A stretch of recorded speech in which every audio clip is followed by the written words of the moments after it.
Dynasty fantasy football owners, another guy you should pay attention to in the preseason, coming out of the Buffalo Bills, Robert Foster, wide receiver. He has an interesting career. You know, he was on the practice squad, and then he wasn't, and then he potentially was not going to make the team, and then he ended up back on the team.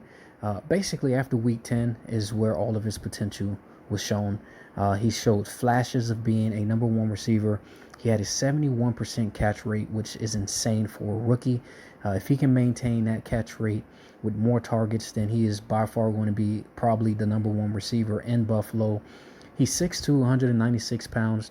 It's not something that completely make you raise eyebrows. However, on a Buffalo roster where the average height for wide receiver is like 5'8", that's amazing because he's probably going to be the clear target in the red zone. So the 3 touchdowns that he got last year, he can easily build on in the red zone if he gets more targets.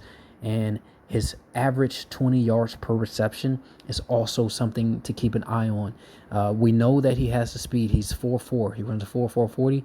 At his size, that's great. We would love to see him separate in his routes more from defenders. But with Josh Allen's arm, that 20-yard average per reception is probably something that's not a fluke.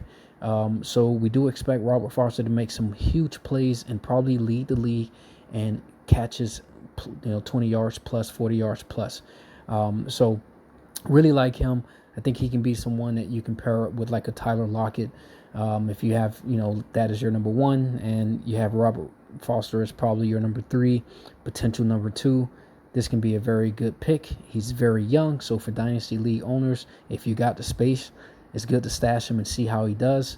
All we need to see is 1 or 2 connections between Josh Allen and Robert Foster in the preseason for us to put him in a sleeper category. But for right now, he's on our preseason watch and definitely someone you should pay attention to in the preseason.